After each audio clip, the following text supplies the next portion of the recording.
하나님 말씀은 신약성경 마태복음 5장 1절에서 12절 말씀까지 되겠습니다. 우리가 구약성경 출애굽기를 볼 것 같으면 모세가 이스라엘 백성들을 하나님의 지시를 받아서 광야로 데리고 나옵니다. 그 광야에 와서 제일 처음에 한 일은 한 산에 모세가 올라갑니다. 그 산은 성경에 시내산이라고 기록되어 있는데 그 산에 올라가서 모세가 40일 동안 주야로 금식을 합니다.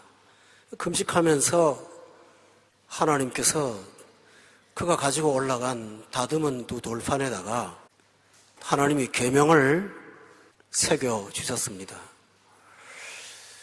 신구약 성경 전체를 보면 하나님이 직접 글씨를 쓰신 것은 십계명이 유일하지 않나 이렇게 생각됩니다. 십계명을 가지고 내려왔습니다. 십계명은 말 그대로 계명이 10개의 계명입니다. 이 계명을 가지고 이스라엘 백성들에게 생활 속에서 십계명을 따라서 살아가도록 적용을 하면서 그 십계명을 가르쳐 줍니다. 이런 경우는 이렇게 하고 저런 경우는 저렇게 하라고 가르쳐주면서 그 십계명의 내용을 오랜 세월 동안 설교를 합니다. 이스라엘 백성들은 아침에 하늘에서 내려오는 만나를 먹습니다. 그리고는 회막에 모여서 모세가 전하는 말씀을 듣는 그 생활을 40년 동안 하루도 빠지지 않고 반복을 했습니다. 그래서 유명한 신명기의 말은 쇠마 이스라엘, 이 말은 아침마다 모세가 나와서 이스라엘아 들으라 이렇게 말을 하는 것입니다. 그러면서 십계명을 설명하는 것이 출애굽기와 신명기와 민수기, 레위기 이렇게 네 권이 정확하게 말하자면 십계명 해설서입니다. 다른 말로 율법이라고 합니다. 그런데 그 말씀을 가지고 이스라엘 백성들이 하나님과 순종하며 살면 젖과 꿀이 흐르는 땅에 들어가서 하늘에서 내리는 비를 복으로 받고 땅에서부터 내리는 원천의 축복을 통하여 살아가도록 하나님께서 모세와 행위로 언약을 맺으셨습니다. 이것을 유명한 구약성경의 옛 언약이라고 합니다. 그런데 행위의 언약자인 인간이 하나님과의 계약을 깨뜨렸습니다. 그 말씀대로 살지 않고 순종하지 않았습니다. 결국 이스라엘 백성들은 율법을 지켜서 행복한 것보다는 율법이 그들의 죄를 지적하는 정죄의 대상이 되고 말았습니다. 따라서 그때부터는 율법의 축복보다는 율법의 저주가 그들에게 임해서 율법의 저주로부터 해방을 받기 위해서는 메시아이신 예수 그리스도가 오셔서 율법의 저주를 십자가의 피로 속량하지 않으시면 율법의 저주로부터 해방을 받을 수가 없게 된 것입니다. 그런데 예수님이 이 땅에 사람으로 오셨습니다. 태어나서 모세와 똑같은 삶은 아니지만 그 모습을 그대로 따라가시면서 40일 동안 애굽에 가서 피난살이를 하셨습니다. 그리고 모세가 시내산에서 율법을 받은 것처럼 예수님도 한 산에 올라가셔서 받으신 것이 아니라 말씀을 전하십니다. 그 내용이 산상수훈에 나오는 마태복음 5장부터 7장에 나오는 내용입니다. 이 5장부터 7장의 내용은 예수님께서 한마디로 말하면 율법을 완전케 하는 법이라고 말씀하셨습니다. 율법이 미완성이 아니라 율법을 지키지 못한 사람들한테 율법의 삶을 적용할 수 있도록 예수님께서 가르쳐준 예수님의 율법, 새로운 은혜의 법이 산상수훈인 것입니다. 그런데 이 말씀은 십계명과는 좀 다릅니다. 십계명은 하라와 말라라는 두 내용으로 되어 있습니다. 해야 될 것과 하지 말아야 할 것이 있습니다. 그러나 산상수훈은 처음부터 동사가 나타나지 않습니다. 5장 1절부터 12절에 보면 헬라어 원문상에는 형용사만 나오지 동사가 나타나지 않습니다. 문장이 구성이 안 됩니다. 어떤 사람을 서술하고 있습니다. 한번 여러분이 본문을 보면 알아요. 심령이 가난한 자는 뭘 하라는 말이 없어요. 심령이 가난한 상태에 있는 사람은 복이 있다. 그렇기 때문에 천국이 저희 것이다. 여기 뭘 하라는 명령이 없습니다. 구약의 율법은 하라와 말라가 있으니까 순종이 법칙입니다. 그러나 산상수훈은 물론 하라와 말라가 있습니다. 그러나 앞부분에서 서두에 하라와 말라가 아니라 이런 상태에 있는 자는 행복한 사람이라고 선언을 먼저 하고 있습니다. 따라서 오늘 이 말씀을 들으면서 여러분이 이 설교를 듣는 중에 여러분과 제가 아무것도 할 일이 없는 것을 설교로 듣게 될 것입니다. 그럼 그것이 무엇일까요? 율법은 하나님의 엄중한 금령부터 출발합니다. 너는 나 외에 다른 신을 두지 말지라. 다른 신에게 절하지 말라. 내 이름을 망령되이 일컫지 말라. 이렇게 주님께서는 부정적인 명령으로 율법을 시작하셨습니다. 그러나 산상수훈의 율법은 이런 사람은 복이 있다. 이런 사람은 복이 있다. 그리고 이런 사람은 기뻐하고 즐거워할 수 있다. 라고 하셨습니다. 우리는 구약의 세대에 사는 사람이 아니라 신세대에 살고 있는 복받은 사람들입니다. 따라서 우리 인생은 예수님을 만나면 무엇을 하라는 의무로 시작하는 것이 아니라 주어진 행복으로부터 출발을 합니다. 이것은 하나님께서 원래 아담을 창조할 때 만들었던 창조의 질서였습니다. 하나님이 아담을 만들고 제일 먼저 하신 일은 이걸 해라 저걸 하라가 아니라 그에게 복을 주어 가라사대 생육하고 번성하고 땅에 충만하라고 하셨습니다.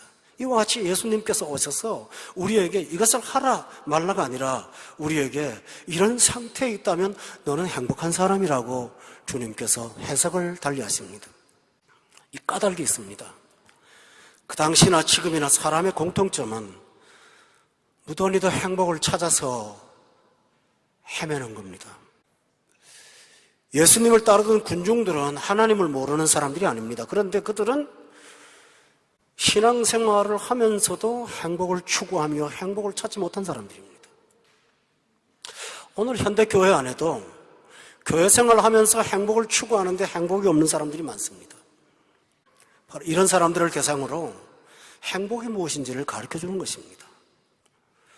또 하나 중요한 사실은 많은 사람들은 행복을 찾지만 정확하게 말하면 두 가지를 모릅니다. 하나는 행복이 뭔지를 모르고 찾습니다.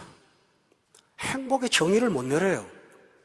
막연히 본인이 이것이 행복이라고 생각하고 설정한 행복을 따라가다가 끝에 가면 두 가지 단어가 나와요. 실망하거나 허망해집니다. 그리고 또 다른 행복의 조건을 찾아서 추구합니다. 그러나 그 삶은 반복될 것입니다. 그렇게 인생이 사라져가고 있습니다. 그런가 하면 또 하나의 문제는 뭐냐 하면 지금 가지고 있는 행복을 행복으로 여기지 않는다는 것입니다. 이미 행복이 있는데 행복을 여기 놔두고 다른 데 가서 찾는 것입니다. 그런가 하면 여기 있는 행복을 행복으로 보지 않고 불행이라고 보는 것입니다. 이런 모순이 있기 때문에 예수님께서 어떤 삶을 살면 행복할 거라고 말씀하지 않고 너희가 갖고 있는 행복이 뭔지를 먼저 말씀하여 주고 있습니다. 그 행복은 세상 것과는 전혀 다릅니다.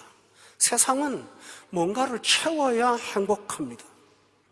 물질을 채우든가 욕구를 채우든가 뭘 채워야 행복합니다. 그러나 예수님은 아무것도 없는 빈 거, 가난한 것이 행복이라고 말씀하십니다. 이런 면에서 볼 것 같으면 우리 모두는 어떤 면에서는 행복을 다 가지고 있습니다. 여기서 말하는 심령이 가난한 자는 복이 있다는 말은 없는 게 행복하다는 말입니다. 불교에서 말하는 빈손 공술의 공수거를 말하는 게 결코 아닙니다. 가지고 있을 때 비우자, 그게 행복이다, 그거 아닙니다. 비울 것도 없는 게 행복입니다. 내가 이만큼 갖고 있는데 내려놓아야 되겠다 하고 내려놓는 거, 그 기독교가 아닙니다. 내려놓을 것도 없습니다. 뭐 놓고 자시고 할 게 없어요. 아무것도 없는데 뭘 내려놔요. 그 사실을 아는 것, 이게 바로 행복입니다. 이 가난을 예수님께서는 강조하기 위해서 헬라어에 가난이라는 단어가 두 개 나오는데 하나는 페나스라는 단어고 하나는 푸토카스라는 단어인데, 페나스라는 단어는 그저 구걸이라도 할 만큼 얻어먹을 수 있는 능력이 있는 것을 말하고, 푸토카스라는 가난은 얻어먹을 힘도 없는. 근데 이게 중요한 사실은, 그러면 부자는 다 불행한 사람일까요? 그렇지 않습니다. 앞에 물질이 가난한 자는이라고 말하지 않았어요. 심령이 가난한 자는 이라고 했거든요. 따라서 영이 가난하다면 부자도 행복할 수 있어요. 물질이 많아도 가난할 수 있어요. 내가 물질이 부유한데 이것을 다 갖다 버리고 행복할 수 있느냐? 그거는 중세시대의 천주교가 잘못 가르치는 탁발 사상이에요. 불교의 무화 사상도 거기에 속해요. 성 프란시스라는 사람이 있어요. 주여 나를 평화의 도구로 써주소서, 이 노래를 지은, 이 시를 쓴 사람인데요. 이 사람은 아주 부잣집의 아들이었지만은 행복하기 위해서 스스로 모든 부를 포기했어요. 하나님께서 그거 가르쳐 주는 거 아니에요.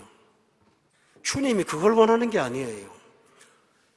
수십억을, 아니 수조를 갖고 있는 부자라도 얼마든지 가난할 수 있어요. 행복할 수 있고요. 쉽게 말씀드리면 이거예요. 야고보서 1장 10절에 보면 부한 자는 자신의 낮아짐을 자랑하고 있다고 그랬어요. 그거는 왜냐하면 그가 이런 모든 것이 풀의 꽃과 같이 지나간다는 사실을 알기 때문에. 재물이 많아요. 그런데 그걸 보면서 마음이 우쭐거리거나 그것 때문에 뭐 마음에 교만이 들어오거나 그게 아무것도 안 돼요. 그러지 않고 제가 다 하루아침에 다 사라져가는 거야. 풀과 같은 거야. 그게 무상해지는 거예요. 그 사람은 돈 많아도 가난한 사람인 거예요. 제가 3대를 먹고도 남을 만큼 부요를 갖고 있는 부자 집사님을 한번 알아요. 그분이 저한테 그래요. 목사님, 없을 때는 무척 탐이 났는데 진짜 가져보니까요, 쓸 거 외에는 종이 조각이에요. 전 그분의 말을 다 모르겠어요. 안 가져봐서요. 그렇지만 그분의 고백은 진실했어요. 이것처럼 쌓아놓은 재물을 갖고 자신의 마음이 조금도 흔들리지 않으며 저거 갖고 아무것도 할 게 있는 게 없어, 저거 갖고 너무 무력해 하고 자기 자신에 대해서 무력감을 느끼는 사람이 있다면 그 사람이야말로 심령이 가난한 사람인 것입니다. 오히려 가난한 사람일수록 부자도 있습니다. 조금만 더 벌면, 조금만 뭘 가지면 될 것 같이 그 욕망에 끌려다니는 사람은 심령이 부자이지 가난한 사람이 아닙니다. 어떤 면에서는 오늘날에는 부자가 더 심령이 가난한 자가 많은 것처럼 보입니다. 따라서 모두가 다 얼마든지 가난할 수가 있다는 사실을 기억할 수 있기를 바랍니다. 그런데 가난하면서도 부자가 있습니다. 요한계시록 3장 17절에 보면 어떤 사람이 말합니다. 나는 부자라 부요하여 부족한 것이 없다 하나 너의 곤고한 것과 가련한 것과 가난한 것과 눈먼 것과 벌거벗은 것을 알지를 못하는도다. 자신이 가난하지를 한다는 사실을 모르는 사람이 있다면 이 사람은 가난한 사람이 결코 아닌 것입니다. 구원이 무척 필요함에도 불구하고 십자가를 어리석은 것으로 본다면 그건 가난한 사람이 아닙니다. 주회전에 나와서 이 주일에 하나님 앞에 엎드리지 않고는 숨을 쉴 수 없는 그것이 아니라 의식이 없다면 그 사람은 전혀 가난한 사람이 아닙니다. 내 힘으로 뭔가 살 것처럼 여기저기를 바람에 나는 겨처럼 뛰어다니는 사람은 결코 가난한 사람이 아닙니다. 내가 지금까지 이렇게 살아도 한 방만 터지면 이렇게 될 수 있다고 생각하는 어떤 막연한 가능성을 갖고 사는 사람이라면 그는 가난한 사람이 아닙니다. 따라서 그 사람은 행복하지 않습니다. 자기 욕망과 자기 추구에 끌려다니는 사람이기 때문에 그런 사람은 결코 행복한 사람이 아닙니다. 영이 가난한 사람이라는 말은 어떤 말일까요? 칼빈이 이런 말을 했어요. 심령이 가난한 자는 그 자기 안에서는 아무것도 발견을 할 수가 없어서 자비를 구하기 위해서 하나님의 성소로 달려가는 사람, 이런 사람을 가난한 사람이라고 그렇게 말했습니다. 성전에서 하나님 앞에 기도하던 세리는 돈이 부족한 사람이 아닙니다. 그러나 그는 앞에 나와서 기도하기를, 하나님이여 나를 불쌍히 여기소서, 나는 죄인으로서이다 하고 겸허하게 엎드리는 사람, 이런 사람이 영혼이 가난한 사람입니다. 은혜를 받고 은사가 충만할수록 제가 할 수 있는 게 아무것도 없고 하나님만이 하십니다. 이 고백이 없이 내 은사가 통할 수 있다고 생각한다면 그 사람은 가난한 사람 아닙니다. 은사는 있을지 몰라도 하나님이 그를 쓰실까요? 어떤 사람보다 내가 훨씬 더 우월하다고 스스로 자책하는 사람에게 하나님께서 그 사람을 통해서 일을 하실까요? 하나님은 재능 있는 자보다 낮아지고 겸손한 자를 통해서 하나님의 나라를 이루어 가십니다. 이 하나님의 법칙입니다. 바울 사도도 고백을 하기를, 오라 나는 곤고한 사람이로다, 이 사망의 몸에서 누가 나를 건져내랴 라고 고백했습니다. 이사야도 고백하기를, 하로다 나 연망하게 되었도다, 나는 입술이 부정한 사람이로다 라고 고백했습니다. 이들의 공통점이 뭔지 압니까? 성령 충만한 사람은 자기 자신에게 아무것도 없음을 발견합니다. 성령의 뜨거운 은혜를 갖고 있는 사람은, 은혜가 있는 사람은 은혜를 알면 알수록 자신이 얼마나 가난한 존재라는 사실을 경험을 하고 깨닫게 됩니다. 그때 고백할 수 있는 것은, 우리 한번 따라합시다. 오 주여 주께서 하옵소서. 이 고백을 하게 되는 것입니다. 하나님을 많이 알아갑시다. 그러면 여러분은 가난해질 수 있습니다. 그런 사람이 행복한 사람입니다. 여기 중요한 사실이 있습니다. 팔복을 지금 제가 강의하고 있는데 오늘 첫째를 강의하고 있습니다. 심령이 가난하다고 하는 것은 팔복의 나머지 7개 복을 제외하고 그 한 복은 비우는, 없는 그 복을 말합니다. 근데 그 두 번째부터는 다 채워지는 거예요. 애통하면 위로가 있고, 긍휼히 여기면 긍휼히 여김 받고, 의에 주리면 배부르고, 마음이 청결하면 하나님 보고, 이렇게 함으로 인해서 심령이 가난한 상태가 되면 다른 것들이 다 돌아옵니다. 따라서 이것을 일컬어 심령이 가난한 자의 복은 하나님의 은총을 받기 위해서 내 마음을 다 비워놓는, 그릇을 다 비우는 것입니다. 전부 다 비우는 것입니다. 그때 은혜가 있습니다. 따라서 여러분이 두 번째부터 있는 8번째까지의 복을 여러분의 것으로 누리려면 먼저 할 일이 있습니다. 우리 따라합시다. 심령이 가난해집시다. 어떤 것이 심령이 가난할까요? 우선 아닌 것부터 말씀드리겠습니다. 내가 너무 발라요. 내가 너무 의로워요. 내 의 때문에 다른 사람을 용납을 못해요. 그 사람 가난한 사람 아니에요. 아까 말씀드렸습니다만 이 프랜시스라는 수도사가 금식을 하고 있는데 제자들과 같이 금식을 했습니다.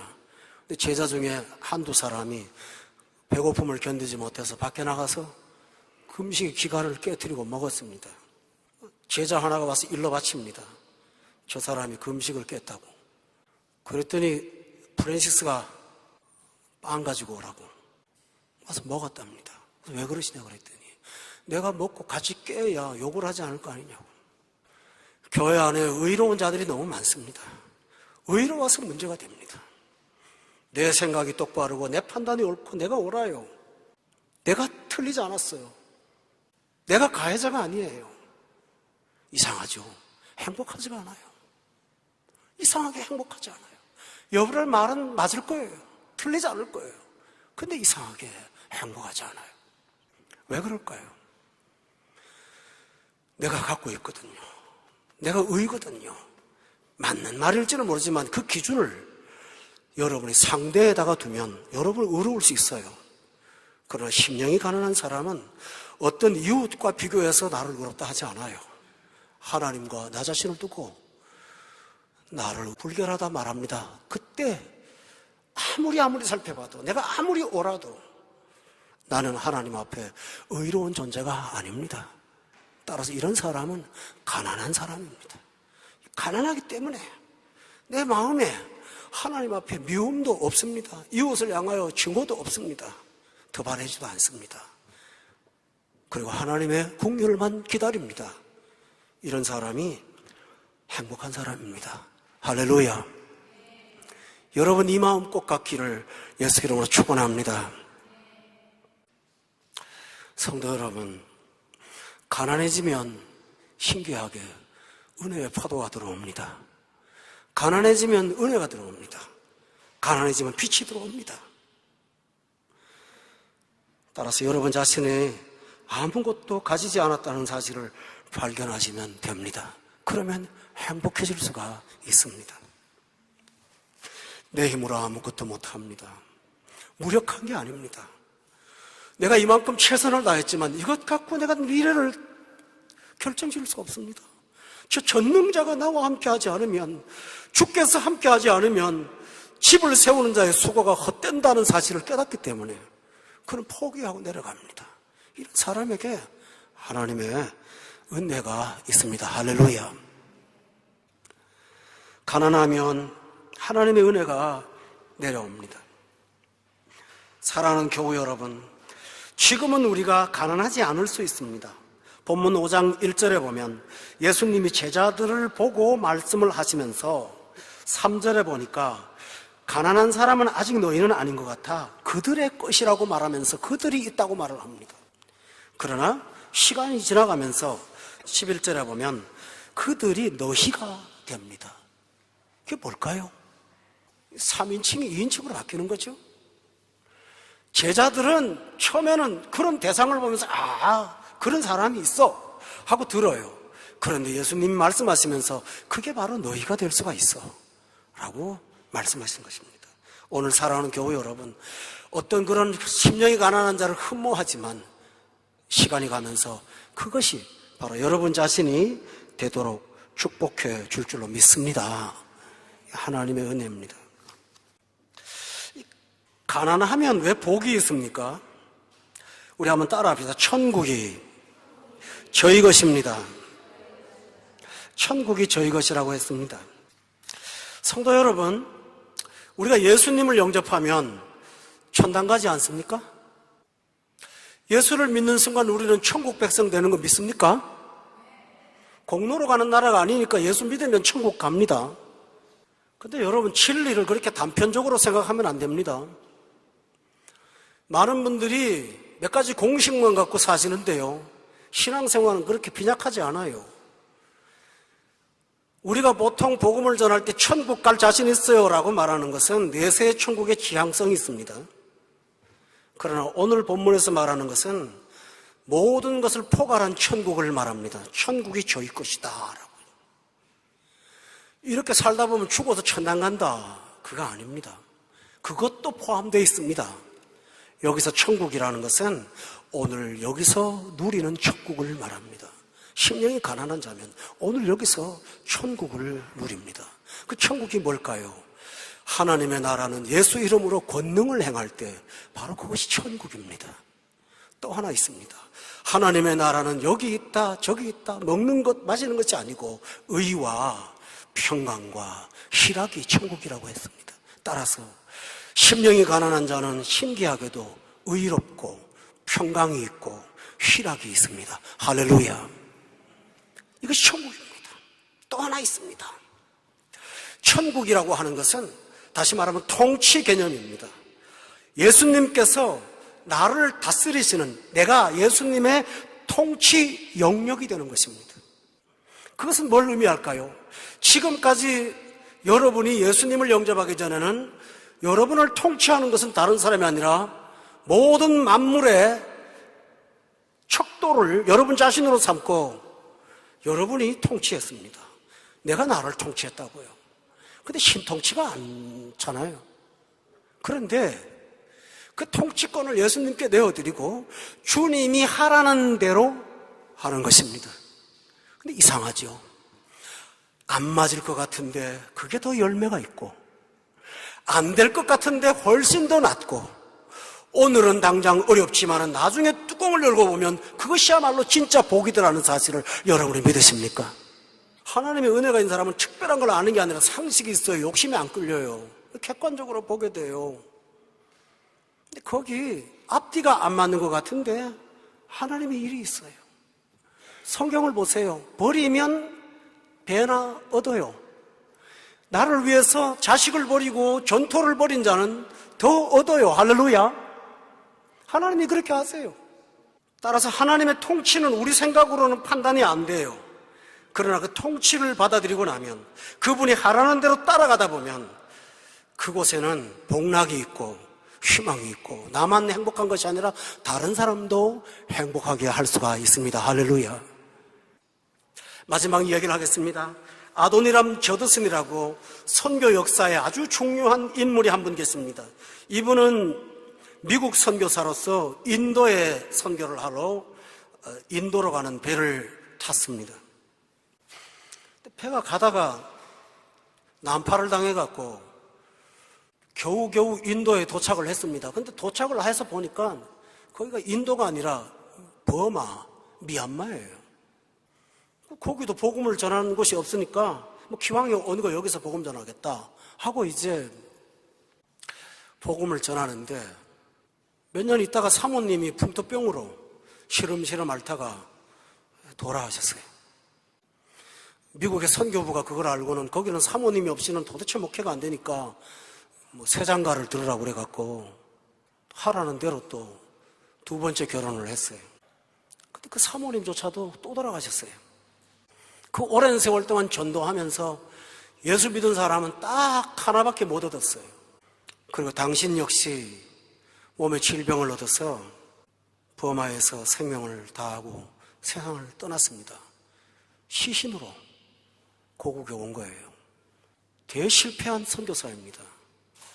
그런데 조금 시간이 지나면서 그 한 사람의 열매가 버마 기독교 역사를 일으키고, 그 버마 안에 진짜 믿는 신실한 신자들을 양산하기 시작하면서 그의 제자들이 또 제자를 만들고 또 제자를 만들어서 기독교 선교사의 특별한 일들을 만들어 놓았습니다. 사랑하는 교회 여러분, 이것이 천국이 저희 것인 것입니다. 오늘 겉에 있는 물량이나 성과만 갖고 여러분이 조급증을 낸다면 행복하지 않을 것입니다. 그러나 천국의 열매를 기다리며 사는 자는 오늘도 그 천국을 누리게 될 줄로 믿으시기를 바랍니다.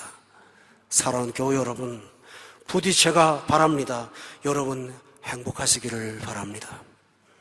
여러분이 행복하기를 원합니다. 여러분의 행복한 모습으로 저와 함께 만나고 서로 교제하며 하나님과 함께 사는 행복한 신자 되시기를 예수 이름으로 축원합니다.